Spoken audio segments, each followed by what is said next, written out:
en general lo que es conducción nerviosa, que es con pequeños estímulos eléctricos, que se hacen en diferentes puntos del trayecto anatómico de un nervio.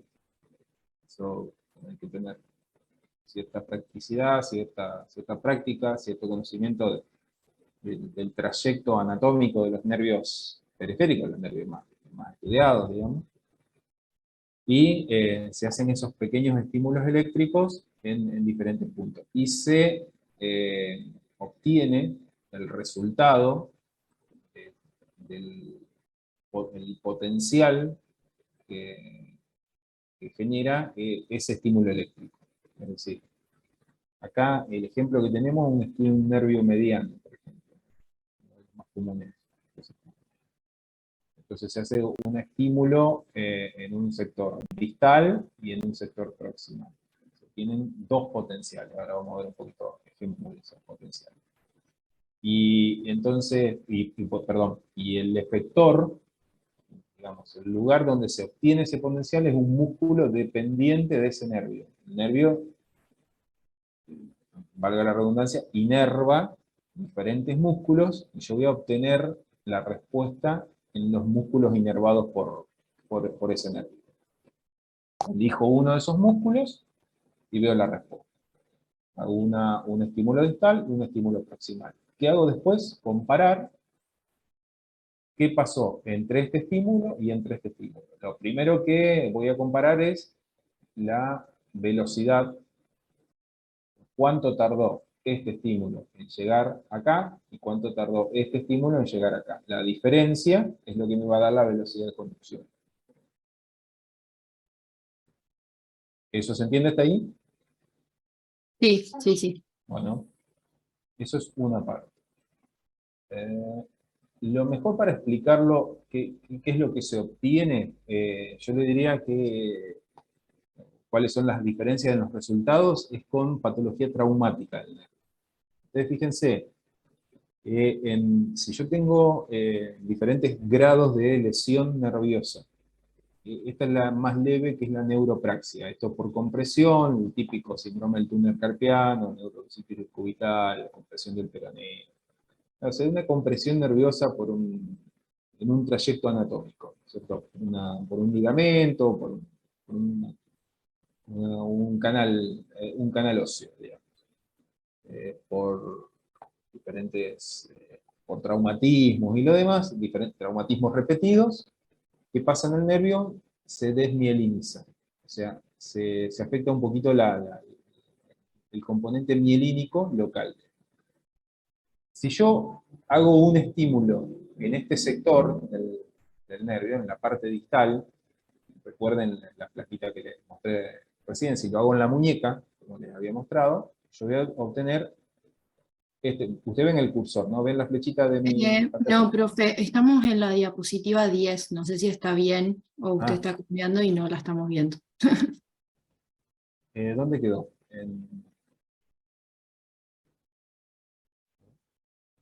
En la diapo 10, ahí estamos viendo nosotros ahora. ¿Cuál están viendo? ¿Un músculo y un nervio? ¿O están viendo? No, donde está la electromiografía, o sea, el Ah, estudio que dice acá, onda F, reflejo H. y ahí no cambia. No,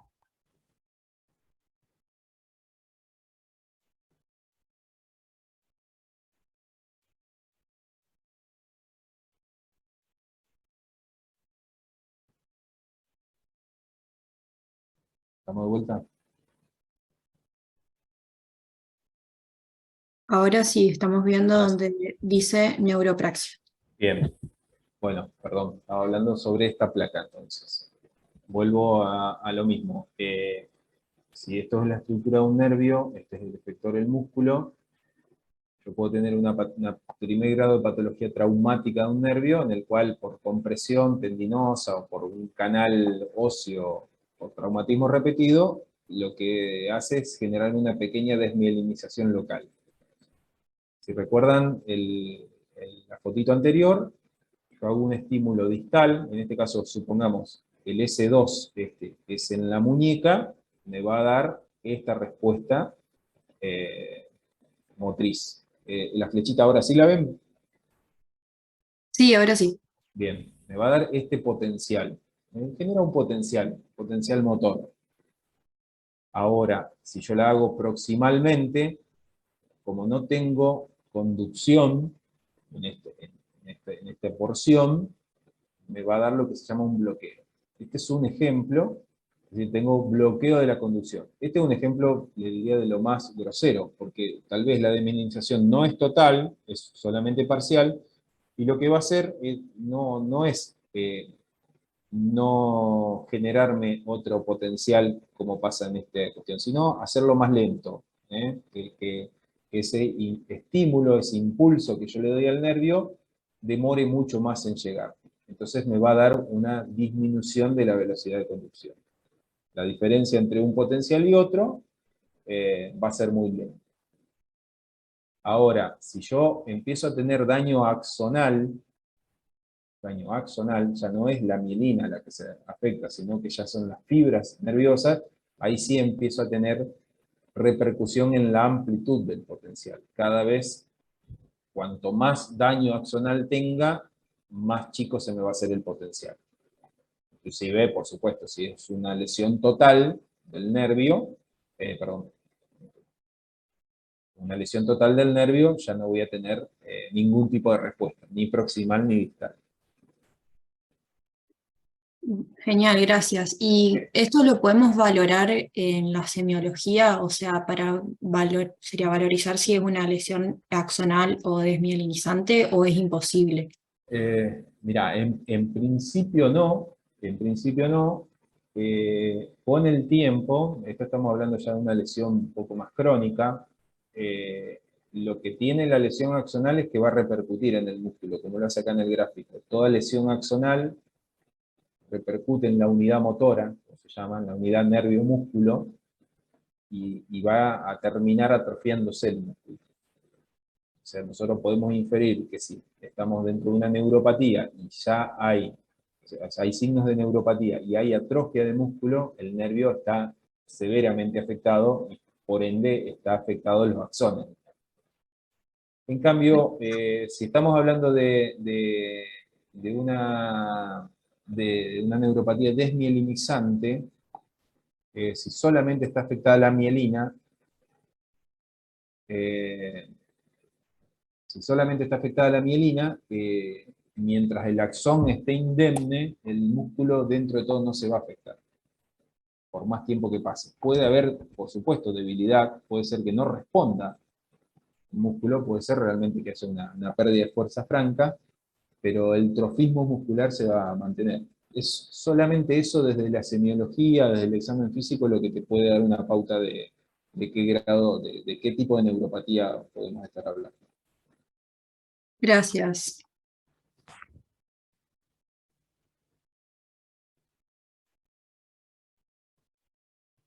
Eh, Otra cosa que quería, una cosa que yo quería destacarles, que yo se lo dije, se lo voy a remarcar de vuelta, muy importante para mí. Volviendo al tema de epilepsia, perdón, porque un poquito con eso, más allá de, yo les dije, un tema muy específico de la especialidad, de la disciplina. Nosotros tenemos las distintas clasificaciones, ¿no es cierto? Las clasificaciones principales, diferenciación entre focal y generalizado, eh,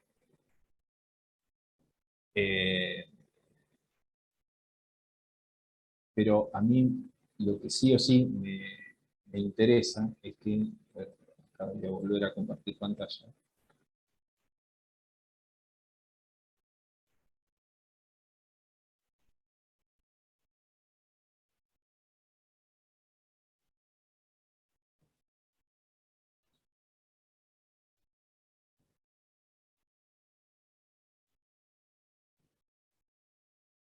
y un poco surgió en la clase en la que tuvimos, chicos, es esto, digamos.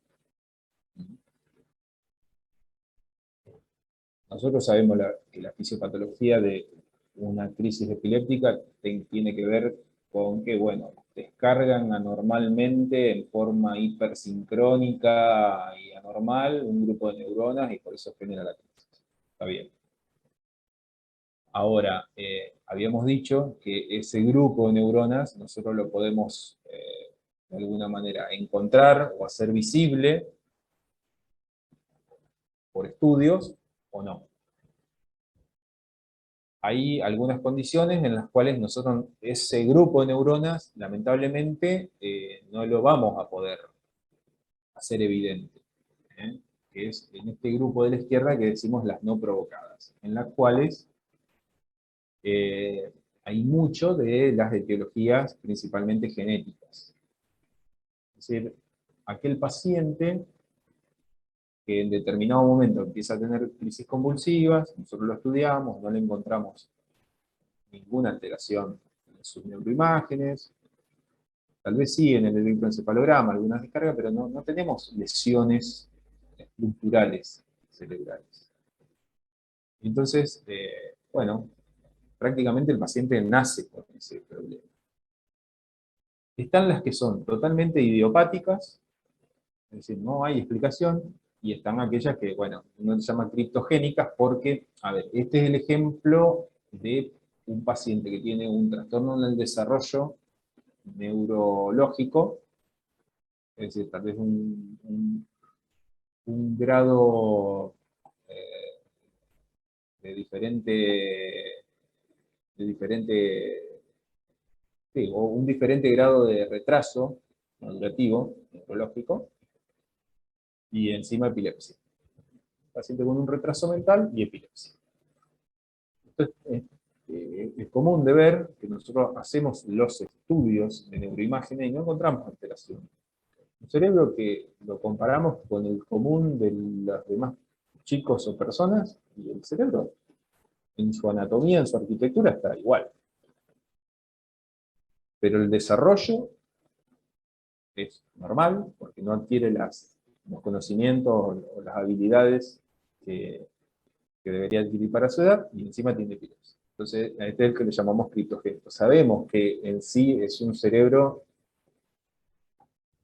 medianamente enfermo. No lo podemos evidenciar en un estudio. Y después tenemos la otra columna, que son estas las provocadas o las sintomáticas. Y yo siempre les remarco, porque es muy importante, ¿cuál me interesa a mí que ustedes se lleven el concepto? De las crisis sintomáticas agudas. Es decir, aquellas crisis convulsivas que son expresión de otro problema clínico que está pasando en este momento, que nosotros podemos resolver en este momento.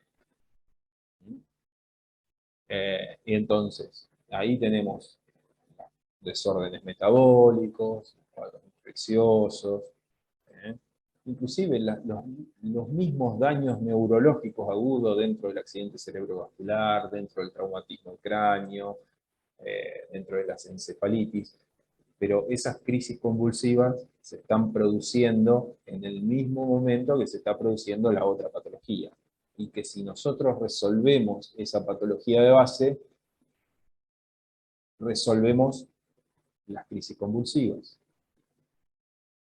Ahora, es diferente si nosotros encontramos una crisis epiléptica dentro de una lesión estructural ya instalada. Es el grupo de las remotas. Es un paciente que ya tuvo un accidente cerebrovascular hace un tiempo, que en este caso le encontramos tal vez un tumor. Está muy bien, se había planteado la posibilidad de que ese tumor lo resequemos y curemos la epilepsia, bárbaro, pero mientras no lo resequemos, el tumor es el causante de la crisis. Y estamos hablando de un tumor resecable, porque muchas veces, lamentablemente, nos encontramos con un tumor cerebral en el cual no podemos tener la posibilidad de extirparlo. Una secuela de un traumatismo de cráneo que en su momento no generó convulsiones, pero que sí dejó una lesión estructural, una cicatriz cerebral. Bueno, este grupo es el que a mí me interesa porque este es el que nosotros Principalmente la sintomática aguda es el que podemos hacer algo. Ustedes para la formación que la facultad, que la universidad pretende, para con ustedes es necesario que tengan en cuenta esta situación. La presentación de una crisis convulsiva en el contexto de otra patología. Y esa patología totalmente modificable, totalmente resolutiva, se puede resolver rápidamente, es decir, un desorden metabólico muy franco, pero yo lo puedo resolver y listo, le resolví las convulsiones.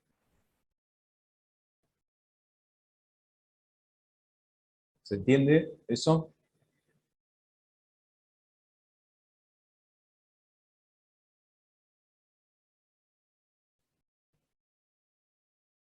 Hola. Sí, profe, sí, Ah, sí. bueno. A ver, y esto, ¿saben por qué? Les digo, porque esto tranquilamente a ustedes en un examen final les puede aparecer un caso clínico en el cual, bueno, ustedes vieron cómo son los casos clínicos de los exámenes. Los pacientes tienen miles de cosas, ponen miles de trastornos. Entonces, dentro de esos cientos de trastornos que tienen, por ahí aparece que el paciente, dentro de todos esos trastornos, tuvo una convulsión. Entonces, ¿qué va a pasar? Lo tomamos como un epiléptico, definimos una epilepsia. ¿Qué tenemos que hacer? Bueno, eso es una situación y una pregunta de examen. Aquel que define una epilepsia por una situación clínica que se pueda resolver, lamentablemente, comete un error muy grave dentro del examen. Entonces, lo primero que tiene que pensar es si esa situación se puede resolver, por supuesto, no definirlo como epilepsia.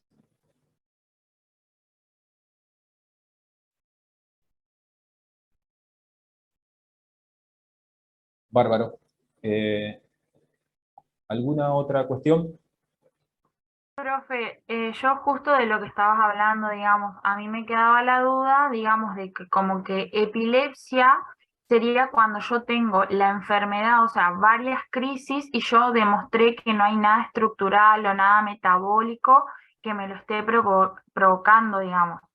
En cambio, hablo de crisis epiléptica, si me aparece un paciente que está convulsionando y yo tengo que buscar mediante anamnesis, examen físico y todo eso, pruebas de laboratorio, alguna otra causa primero, digamos. Ujú. Estaría bien planteado así. Sí, sí, sí, pero si yo no puedo resolver el problema y las crisis Claro, persisten, ahí ya haría el diagnóstico de epilepsia. claro, Ajá, claro, perfecto. claro.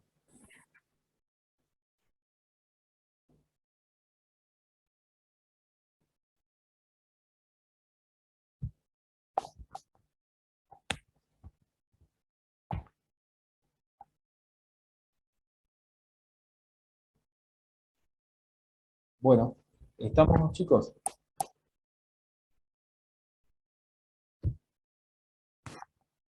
¿Alguna otra cuestión? ¿Nada? No, profe, gracias. Bueno, finalizamos entonces por hoy.